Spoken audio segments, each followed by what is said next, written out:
What's up, you guys? We're back again with the Z71, and today we're gonna be working on the diff cover. So we're gonna replace that stock diff cover with this G2. Show you guys what we got. This is it. Super thick, and it's aluminum. It comes with the hardware, and it comes with some instructions and maintenance stuff.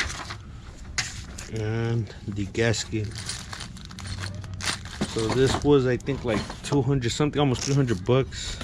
We got it from 4-Wheel Parts, and I think this is the part number. Let's see, should have it on here too. Oh yeah, it is the part number. So since we did the re-gearing for the rear and the front, we went with 456s for these 37-inch wheels. So we already drove it past the 1,000 miles that we had to drive it. We even towed with it already. So now we're gonna go ahead and install this diff cover and fill it up with some new gear oil. We're gonna start off with these 10mm bolts. We're gonna loosen them up all the way around and then crack it open so the diff fluid could come out.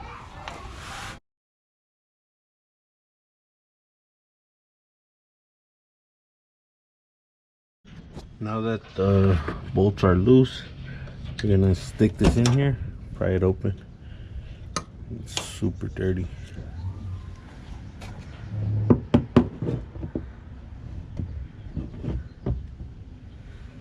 So we're just gonna let it drain, and then we'll go ahead and remove all the bolts and the diff cover. Just remember where your brackets for the parking brake and the brake lines are, which is the ones all the way at the top, the 2 bolts. We removed the cover, and it comes with this rubber gasket. When they redid the gears, I guess they installed that gasket. We can go ahead and use it. I'm not sure if we are or not, but for now we're gonna run to the store to get some brake cleaner so we could spray it and get all this out. And we do see some metal shavings. I don't know if you guys can see the shiny stuff in the fluid, but that's normal. That's because the new gears, the wear on the gears and all that. You can see that the Taiwan posi right there, and the 456 gears. There's no chunks of metal or anything like this, so I think we're good. We got some of that AutoZone brake cleaner. We're gonna spray the surface out here before we wipe it down.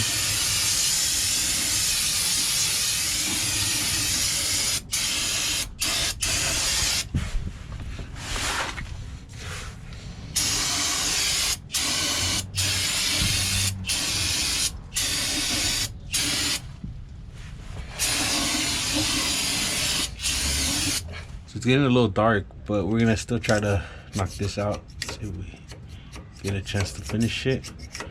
We're gonna clean this up with this gasket remover thing.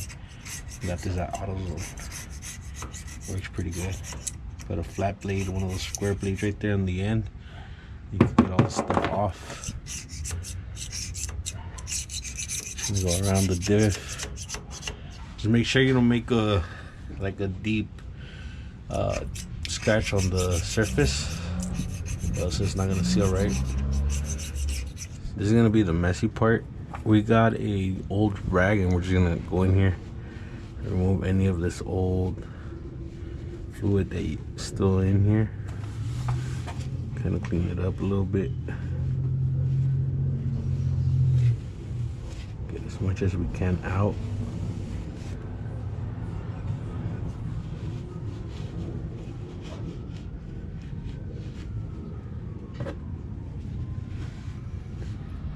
I'm gonna spray it down one more time. With the clean rag, we're gonna get all that brake fluid out, or most of it out, whatever we could reach.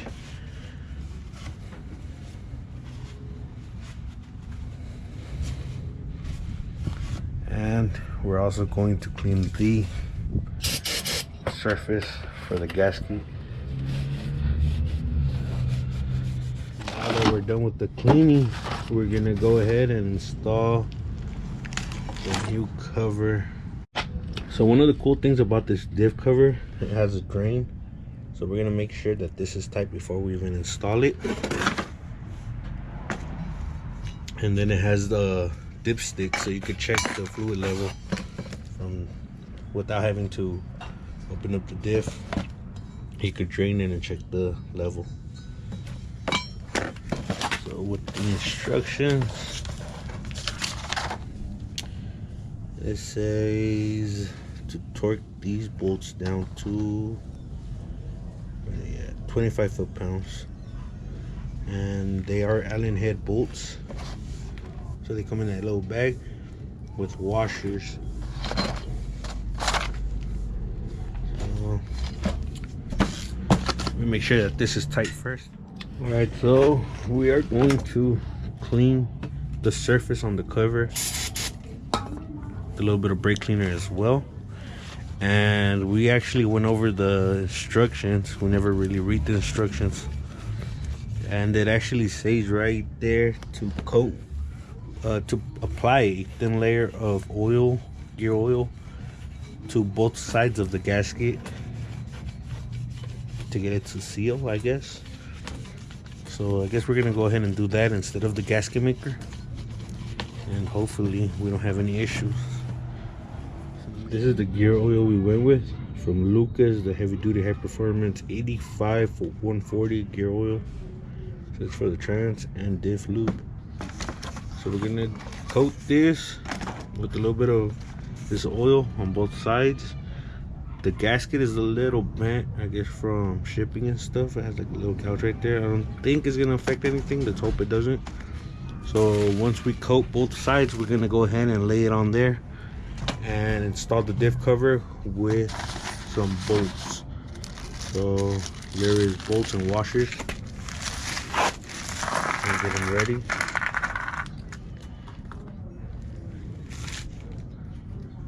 That. We're gonna get every bolt ready. Don't forget to install your brake line cable bracket and the parking brake bracket to the top two bolts. We ran into a little issue. This bracket, the bolt hole is a little too small for the Allen head bolts, and then for this one we have to cut this little tab off. Let me see, this little tab right here. So we're gonna go ahead and drill this one out, cut that little tab out, and then we're gonna put the bolts in and torque everything down. We're gonna start at the top and work our way around, I think in a crisscross pattern, just to be safe. It got a little dark on us yesterday, so now what we're gonna do is we're going to fill it up, and we're gonna use the dipstick hole to fill it up. I think what we're gonna do is we're gonna put a little bit of fluid in there, make sure it doesn't leak, and then we're gonna top it off. So we're gonna see if we can put the bottle up here. See, yeah, we should be able to get some fluid in there. So I'm gonna do that real quick. See what size is this? It's like a 13.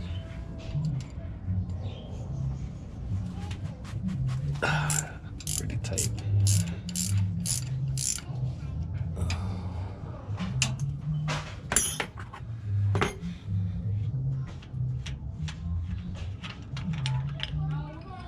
This is it. This is the dipstick. We are going to fill it up to the second little line. I don't know if you guys can see that right there. So, but first, like I said, we're gonna put some fluid in here. Make sure that it doesn't leak. So if we can get this in there.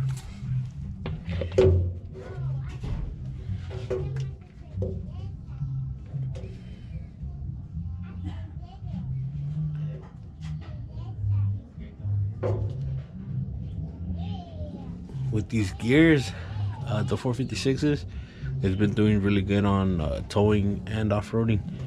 The only issue that we started having was that it started shifting kind of funky, so we need to get it tuned. We've just been lagging it on doing the long tubes and all that other stuff, so I don't know exactly when that's gonna happen, but hopefully soon. So let me put some more fluid in here, and then we'll come back in a couple of hours and see if it hasn't leaked anything down here. We are 2 bottles in. That one was like 1/4 of the way it filled up. And with the dipstick, we're barely at the tip of it. So we're gonna pour in like half of another one to see how far up that gets us, and then we'll go from there.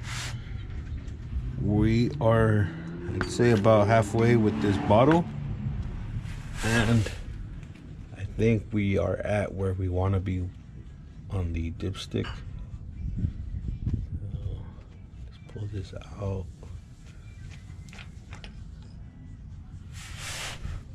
You can see that it's close to the second line, so I might just do this one more time. Quick little squeeze, and then call it good. Put the dipstick back on.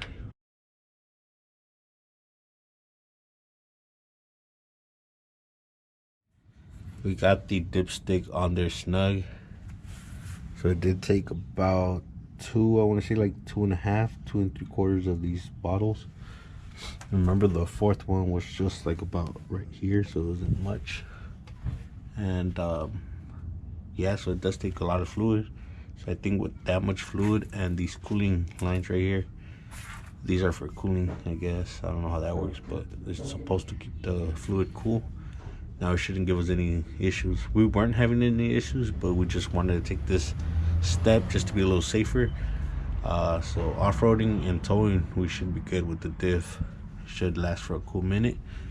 I think it would look even better if the diff was matching the cover finish.